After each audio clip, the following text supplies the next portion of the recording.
अब नवाज शरीफ साहब तो बाहर चले गए, तो जब वो आएंगे क्या उनको हथकड़ी लगेगी? मुल्क के अंदर किंग मेकर्स होते हैं। अब आप उनको बड़े डिफरेंट नामों से भी बुलाते हो, कभी न्यूट्रल्स कह देते हो, कभी खलाई मखलूक कह देते हो, मैंने किंग मेकर कह दिया। अगर उन्होंने फैसला कर लिया है कि वो आड़े हाथ लेंगे नवाज शरीफ साहब को, तो वो लेंगे। उनकी पार्टी ने उनको कह दिया है कि वो फॉर लाइफ चेयरमैन हैं, पर उनके कहने से तो कुछ नहीं होगा। अकाउंटेबिलिटी कोर्ट ने उनको डिस्क्वालिफाइड या ना अहल करार दिया इमरान खान साहब को। That decision still stands.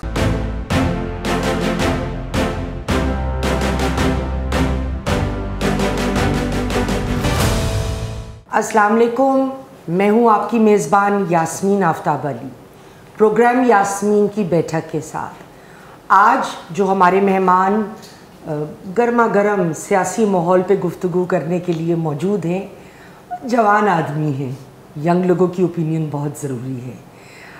High court के एडवोकेट हैं, यूनिवर्सिटी ऑफ लंदन के एक मकामी एफिलिएटेड कॉलेज में कॉन्स्टिट्यूशनल लॉ और ह्यूमन राइट्स लॉ पढ़ाते हैं।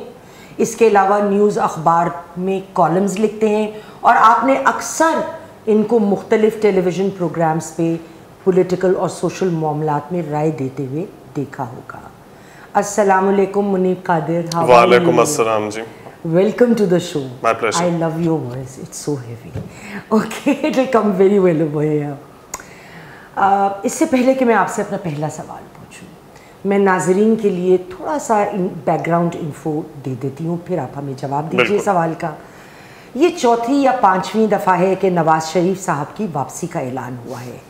2019 में नवाज शरीफ साहब बाहर गए, जबकि इस्लामाबाद हाई कोर्ट ने इन्हें एक छोटे मुद्दत के लिए इजाज़त दी कि वो अल अजीज़ा करप्शन केस में उनको रिलीफ मिला कि वो बाहर जाके अपना इलाज कराएं। खैर वो वापस आए नहीं। 2020 में जो मकामी उस ज़माने में जो फरवरी में जो भी कायम मकाम हुकूमत थी उस वक्त, उन्होंने इनको इश्तिहारी करार दे दिया। 2023 जून में सेनेट और नेशनल असम्बली ने इलेक्शन अमेंडमेंट एक्ट 2023 पास किया, जिसमें डिस्क्वालिफिकेशन जो लॉ मेकर्स की थी उसको 5 साल पे कैप किया गया। एक कयास है कि ये पर्सन स्पेसिफिक है, जिससे सिर्फ जहांगीर साहब, जहांगीर तरीन साहब और नवाज शरीफ साहब को फ़ायदा होता है। आपसे सवाल ये है जी कि जब हम 5 साल कैप करने की बात करते हैं, अब नवाज शरीफ साहब तो बाहर चले गए, तो जब वो आएंगे क्या उनको हथकड़ी लगेगी या उनको लीगली किन मसाइल का सामना होगा? जैसे कल नदीम मलिक साहब के प्रोग्राम में हमारे प्राइम मिनिस्टर साहब ने, अनवारुल हक काकड़ साहब ने फरमाया कि ये लॉ मेकिंग एजेंसीज़ के ऊपर हैं कि वो वापस आए तो वो अरेस्ट होते हैं कि नहीं होते। आप अपनी इसमें कानूनी राय दीजिए। देखिए, एक तो कानूनी भी है और एक सियासी भी है। तो सियासी पहलू से शुरू करता हूँ कि जो मुल्क के अंदर किंग मेकर्स होते हैं, अब आप उनको बड़े डिफरेंट नामों से भी बुलाते हो, कभी न्यूट्रल्स कह देते हो, कभी खलाई मखलूक कह देते हो, मैंने किंग मेकर कह दिया। अगर उन्होंने फैसला कर लिया है कि वो आड़े हाथ लेंगे नवाज शरीफ साहब को, तो वो लेंगे। लेकिन अगर उन्होंने फैसला कर लिया that they will go soft on him, तो फिर वही होगा अल्टीमेटली। तो यही, अब उसकी लीगल डिसीजन पहले हो चुकी होती है। ये मेरा सब्जेक्टिव व्यू है, सो मैं I am not stating this as a statement of fact, लेकिन जो मेरी ऑब्जर्वेशंस रही हैं वो ये कि फैसले ऑलरेडी पावरफुल क्वार्टर्स के अंदर हो चुके होते हैं कि किसके साथ क्या किया जाएगा। But how to bring about those consequences या दोज इवेंट्स जो आपने इन्वेस्टिज किए हुए हैं, तो उसके लिए फिर आप लॉ और लीगल जस्टिफिकेशंस ढूंढते हो। तो अब लॉ के पॉइंट ऑफ व्यू से फिर क्या किया जाए? सो सपोजिंग, जो कि मुझे यही लगता है कि 21 अक्टूबर को जो अब इनकी वापसी का ऐलान हुआ है और उम्मीद करता हूँ कि इस दफ़ा वाकई दे मीन इट, तो मुझे लगता है कि गिवन द फैक्ट के जो आर्च राइवल हैं नून लीग के नवाज शरीफ साहब के पीटीआई इमरान खान साहब, बिकॉज इस वक्त they are at the wrong side of the establishment, तो they would be some relief, कोई छूट होगी नवाज शरीफ साहब के लिए। ऑल्सो गिवन द फैक्ट के पीटीआई के अपने ही एक वकील हैं बैरिस्टर हामिद खान, तो उन्होंने कहा कि ये जो फैसला हुआ था डिस्क्वालिफिकेशन का पैनमा केस के अंदर नवाज शरीफ साहब का, ये पहले से ही डिसाइड हुआ था। तो अब वो आवाज़ें निकल रही हैं कि शायद वो डिसीजन गलत थी या वो बायस के ऊपर या बदनीयती पे मबनी थी, वो जो 2017 की नवाज शरीफ साहब की डिस्क्वालिफिकेशन की जजमेंट थी। सो ये एक थोड़ा सा मुझे कर्टन रेजर लग रहा है, एक प्रीव्यू लग रहा है इस चीज़ का कि आगे क्या आने वाला है। मुझे लग रहा है कि ज़रा ढील मिलने वाली है नवाज शरीफ साहब को। उसी तरह से ये एक लेजिस्लेशन लाए थे Supreme Court review of judgments and orders वाला, जिसको कि अभी हाल ही में सुप्रीम कोर्ट ने कल अदम और गैर आईनी करार दिया, और काफ़ी लोगों को लगा अच्छा ये वाला जो एक्ट अब इलीगल या अनकॉन्स्टिट्यूशनल डिक्लेयर कर दिया है सुप्रीम कोर्ट ने, तो उसका मतलब ये है कि अब नवाज शरीफ साहब को छूट नहीं मिलेगी, क्योंकि वो वाला एक्ट कहता था कि आप फिर से सुप्रीम कोर्ट के पास अप्लाई कर सकते हो इवन पुराने केसेस में भी कि वो नजरसानी करें अपने जजमेंट्स की। तो वो उसको तो रद्द कर दिया सुप्रीम कोर्ट ने। तो काफ़ी लोगों ने कहा चलो जी अब जहांगीर तरीन जैसे लोगों को, नवाज शरीफ साहब जैसे लोगों को नहीं छूट मिल सकती। But at the same time जो उस वक्त उतार साहब लॉ मिनिस्टर थे, उन्होंने ये कहा कि इलेक्शन एक्ट के अंदर ऑलरेडी अमेंडमेंट आ चुकी है, जिसका अभी आपने भी जिक्र किया है, और वो ये कहता है कि व्हेनेवर डिस्क्वालिफिकेशन टेक्स प्लेस तो वो मैक्सिमम 5 साल की मुद्दत की ही हो सकती है। तो 5 साल तो नवाज शरीफ साहब ने मुकम्मल कर लिए हैं। 2017 से अगर देखूं तो 2022 में 5 साल मुकम्मल हो गए थे। अब आपने जो स्कॉन्डर या इश्तिहारी वाली बात का पूछा है मेरे से, वही वाली बात है, अगर आप लीगली उसको एक लेंस से देखो कि नहीं वो एक्चुअली अदालत की इजाज़त से गए थे 2019 में, वो शॉर्ट पीरियड के लिए गए थे, ठीक है माना, लेकिन वो शॉर्ट पीरियड कितना होता है, दैट्स रिलेटिव, उसकी कोई आप डिफाइन नहीं कर सकते।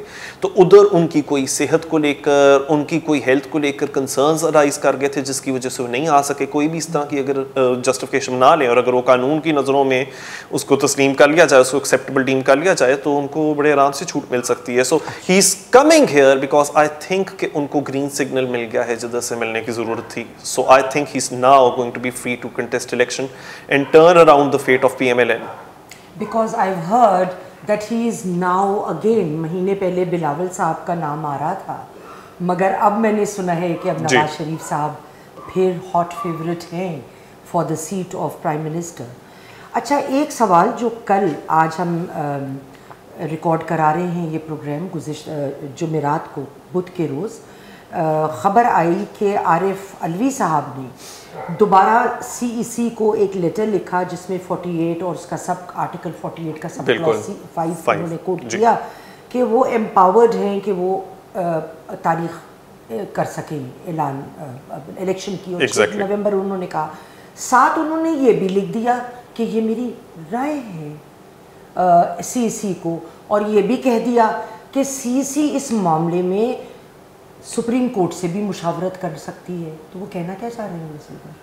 मेरे ख्याल से अब अगेन ये एक थ्योरी है सिर्फ, इसके ऊपर मैं ये नहीं कह सकता कि जी ये बात इस्टेब्लिश हो गई है, लेकिन मुझे लगता है कि आरिफ अलवी साहब इस PTI को भी कम्प्लीटली एलियनेट नहीं करना चाह रहे। वो ये नहीं चाह रहे कि PTI वाले सोचना शुरू हो जाएं कि ये तो हमें धोखा दे गए, इन्होंने तुम्हें बिट्रे कर दिया।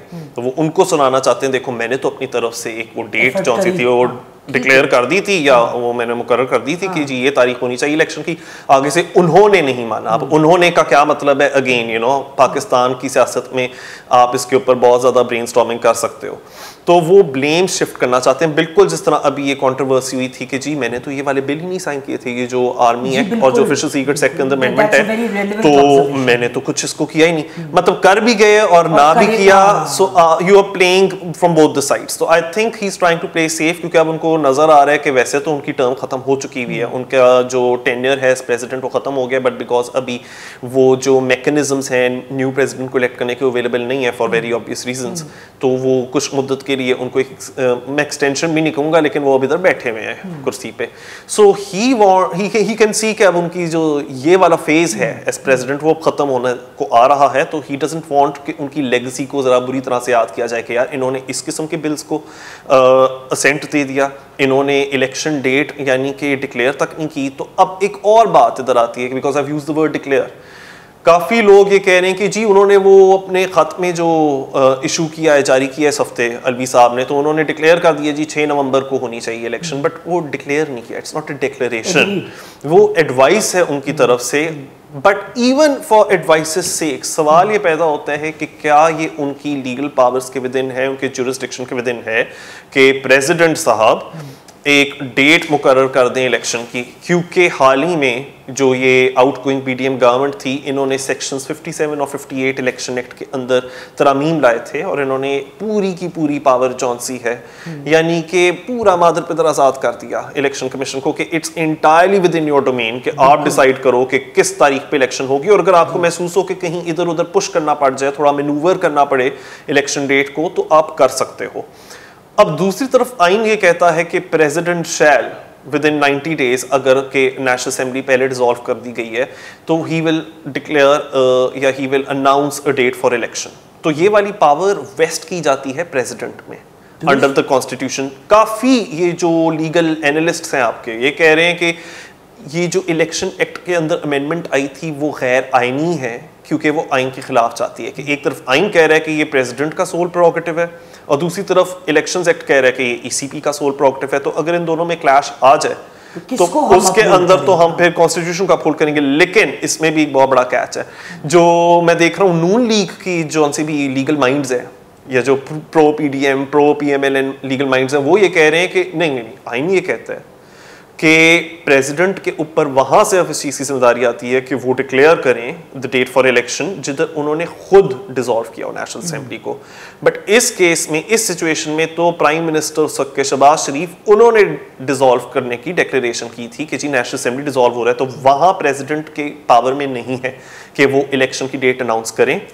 तो फिर इलेक्शन एक्ट 2017 उसके जो अमेंडमेंट्स आए हैं वो प्रिवेल करेंगे और उसके मुताबिक अब कानून ये कहता है कि ये ईसीपी के हाथ में है और ये एडवाइस करने की भी जुरिस्डिक्शन प्रेसिडेंट के पास नहीं है इलेक्शन डेट को लेकर। और इसमें ये भी चीज़ है कि अनफॉर्चुनेटली जो प्रो पीटीआई पीपल हैं, जो प्रो प्रेसिडेंट अलवी हैं, उन लोगों के लिए एक बुरी खबर ये है कि अभी तक किसी भी अदालती फैसले ने इसको गैर आइनी डिक्लेयर नहीं किया इलेक्शन एक्ट को, यानी इसमें जो अमेंडमेंट्स आई हैं।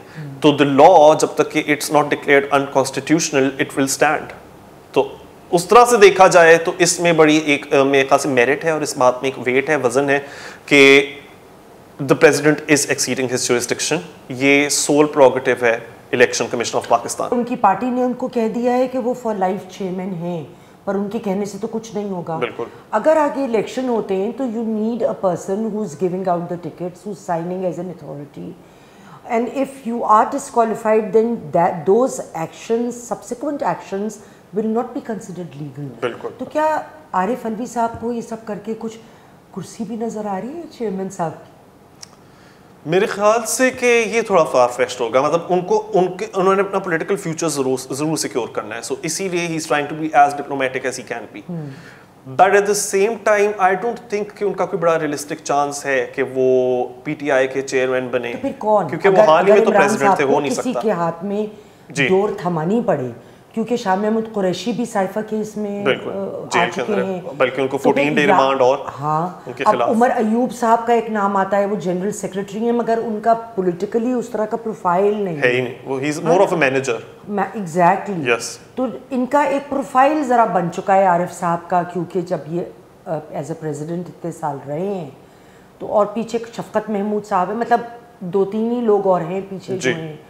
तो मैं इस नज़र से कह रही थी कि मे बी देखें, होने को तो कुछ भी हो सकता है, लेकिन इस वक्त ना इस बात का कोई अंदेशा है, ना इस चीज़ का कोई हिंट है। और फिर इसी से एक वो और क्वेश्चन अराइज करता है, वो ये है कि इमरान खान साहब डिस्क्वालीफाई डिक्लेयर हो चुके हैं और अभी तक अगेन वो वाली जजमेंट सेटिसाइड नहीं हुई। अभी तो सिर्फ ये हुआ है ना, इस्लामाबाद हाई कोर्ट ने वो जो शॉर्ट सेंटेंस के खिलाफ एक अपील थी, तो वो उसको उन्होंने उसके ऊपर रिलीफ दे दी है इमरान खान साहब को, लेकिन उन्होंने वो जो अकाउंटेबिलिटी कोर्ट ने उनको डिस्क्वालीफाइड या ना अहल करार दिया इमरान खान साहब को, दैट डिसीजन स्टिल स्टैंड्स। ठीक है, जो जज हुमायूं दिलावर ने कहा।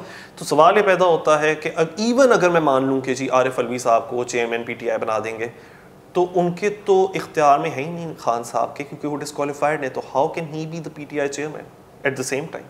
Exactly. तो ये एक और क्वेश्चन है विच इज लिंक्ड टू कि अब नेक्स्ट कौन सक्सेसर होगा इस पीटीआई चेयरमैन और किसको बनाएंगे। एंड ये वो पिटफॉल्स हैं जब आप एक कल्ट या एक कल्ट ऑफ पर्सनैलिटी उस तरह की सियासत आप लॉन्च करते हो कि सिर्फ मैं हूँ, मैं ही मैं हूँ और ये पार्टी सिर्फ मेरे बारे में है, और ये वन मैन शो चल रहा है।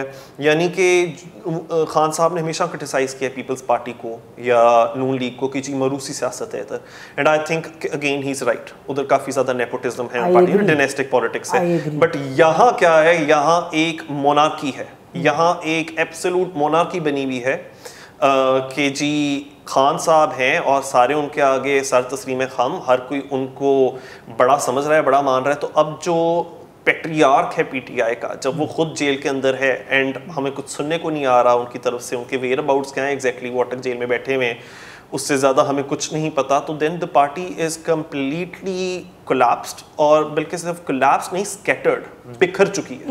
इससे जुड़ा मैं आपसे एक सवाल करूँ कि जो कोर सपोर्ट है पीटीआई की आम आवाम में जी, उसमें तो कोई दो राय नहीं है कि वो सपोर्ट अपनी जगह मौजूद है।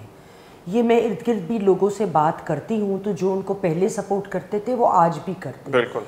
ये ज़रूर हुआ कि 9 मई के सानहे के बाद कुछ जो अक्लमंद लोग के मतलब जो अकल वाले थे उन्होंने कहा कि इस चीज़ को तो हम सपोर्ट नहीं कर सकते कि स्टेट के ख़िलाफ़ आप इस किस्म के फ़िज़िकल अटैक को हम नहीं सपोर्ट करते।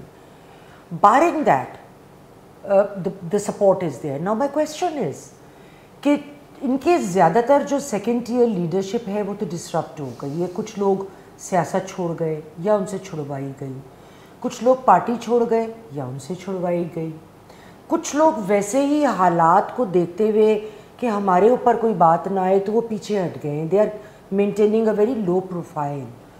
और अगर कल कोई इलेक्शन होते हैं तो इनके पास इलेक्टेबल्स भी, अब ATM कार्ड भी चाहिए होता है, इलेक्टेबल्स भी वो निकल गए, और अगर कोई XYZ आते भी हैं तो they will not be aware कि जो इलेक्शंस की एक साइंस होती है, ख़ासकर इलेक्शन के दिन की साइंस, वोटरों को लाना ले जाना, उन्हें मैनेज करना, सारे मामला। तो अगर इलेक्शन होते हैं तो in spite of a very broad-based support that PTI does enjoy, I believe that, I might be wrong. तो इसमें लेकिन how can that be translated into actual seats? Can it be? देखिए, आपने भी ये बात कही है कि जी बड़ा मास सपोर्ट है पीटीआई का और उनकी वो जो सपोर्ट बेस है, उनकी जो फैन बेस है वो अभी तक कायम है, बिल्कुल ठीक। लेकिन आज मैं भी अगर बिखरे हुए टुकड़ों को सपोर्ट करना शुरू कर दूँ तो बिखरे हुए टुकड़े तो फिर भी बिखरे हुए ही हैं। तो बात वही आ जाती है कि अगर ये जो खान साहब कहते थे कि 70% से ज़्यादा पाकिस्तानी पोल के मुताबिक मुझे फॉलो करते हैं और पीटीआई को सपोर्ट करते हैं, मैं मानता हूँ, क्योंकि मेरे ख्याल से कि मैं किसी महफिल में बैठता हूँ तो अगर मैं ये कह दूँ कि मैं पीटीआई का साथ नहीं देता तो एकदम से मुझे लेबल कर दिया जाता है कि फैशिस्ट सपोर्टर है ये, तो या ये पटवारी है, ये जाला है, और काफ़ी गाली गलोच भी आ रही होती है इनके सपोर्टर्स की तरफ से, जो कि हमें ऑनलाइन तो ज़रूर नज़र आते हैं लेकिन 9 मई के बाद सड़कों पे नहीं अब दिखाई देते।